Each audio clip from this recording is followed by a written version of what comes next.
بنگال والوں اگر برا نہیں مانے تو ایک بات عرض کروں ہاتھ جوڑ کے، مسجدوں کے 2-2 کروڑ کے مینار بنانے کی بجائے کوشش کرو کہ وہ 2-2 کروڑ غریبوں پہ خرچ کرو اور ان کو مضبوط کرو۔ اگر ہماری قوم 10 سال میں مضبوط ہو گئی تو 2 نہیں بلکہ 10 کروڑ کے مینار ہم بنا سکیں گے۔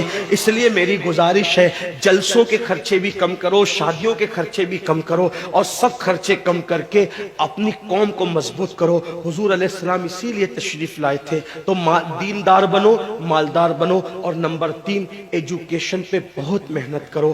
کوئی بھی جاہل نہ رہے، کوئی بھی ان پڑھ نہ رہے، خوب پڑھاؤ اپنے بچوں کو۔ 10ویں 12ویں تک کبھی مت رکنا، بلکہ اپنے بچوں کو IAS بناؤ، IPS بناؤ، ڈاکٹر بناؤ، انجینئر بناؤ۔ ڈاکٹر بھی BUMS والا مت بناؤ بلکہ MD اور اعلیٰ سے اعلیٰ ڈگری دلاؤ۔ اب آپ کہیں گے مولانا پیسے نہیں ہے، میں آپ سے کہتا ہوں ہر سال عید پہ نیا کپڑا نہ بنانا پڑے نہ بناؤ، دھلے ہوئے کپڑوں پہ عید کر لو، لیکن اپنے بچوں کی تعلیم پہ خرچہ کرو۔ اسی طریقے سے کسی اور جگہ پر پیسے لگانے کی بجائے 10 سال اگر ان 3 نکات پر آپ نے محنت کر دی، دیندار بنو، مالدار بنو اور ایجوکیشن کو عام کرو، ہر بندے کو پڑھا لکھا بناؤ۔ آپ کہیں گے مولانا نوکری نہیں ملتی، میں کہتا ہوں ہم نوکری کے لیے نہیں پڑھتے، ہم اچھا انسان بننے کے لیے پڑھتے ہیں۔ اس لیے کہ پڑھے لکھے کی تجارت میں ان پڑھ کی تجارت میں فرق ہے، پڑھے لکھے کی گفتگو میں ان پڑھ کی گفتگو میں فرق ہے، پڑھے لکھے کے اٹھنے بیٹھنے میں ان پڑھ کے اٹھنے بیٹھنے میں فرق ہے۔ دیکھو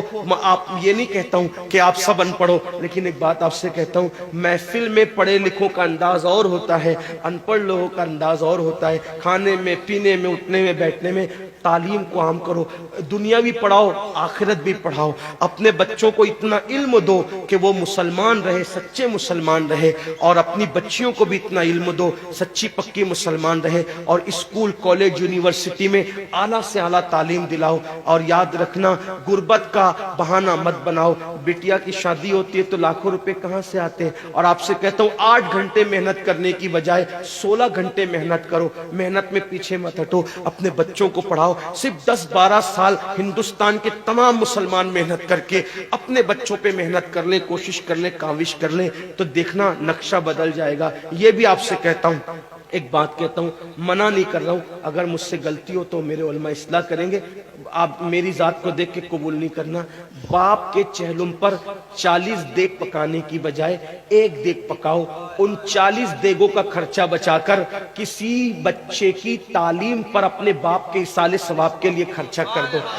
پیر صاحب کے مزار پر 1 لاکھ کی چادر لا کے ڈالنے کی بجائے 100 روپے کی چادر ڈال دو، باقی کے پیسے بچا کر غریبوں کی تعلیم پہ خرچہ کر دو۔ پیر صاحب کے ایصال ثواب کے لیے وہ اس 1 لاکھ کی چادر سے جتنا خوش ہوں گے وہ 100 روپے کی چادر سے بھی اس سے زیادہ خوش ہوں گے، کیونکہ آپ نے کسی کو اٹھا دیا، کسی کو آپ نے ترقی پہ لے گئے۔ ایک بات کہتا ہوں، میرا پیر جنتی ہے تو میرے پیر کو میری 1 لاکھ کی چادر سے کیا غرض، اس کو تو جنت میں اس سے بہتر لباس مل چکا ہے، اس کو تو 1 لاکھ کا اس سے بہتر لباس مل چکا ہے۔ تو یہ باتیں تلخ لگے معاف کرنا، لیکن آپ سے ایک بات کہتا ہوں، رسومات سے نکلو، حقیقتوں کی طرف آؤ، رسومات سے نکلو، سچائیوں کی طرف آؤ۔ ایک دوسرے کو گرانے کی کوشش مت کرو، ایک دوسرے کو اٹھانے کی کوشش کرو، آپس کے جھگڑے ختم کرو۔ تیرا سلسلہ بڑا، میرا سلسلہ بڑا، تیری برادری بڑی، میری برادری بڑی، تیرا پیر بڑا، میرا پیر بڑا۔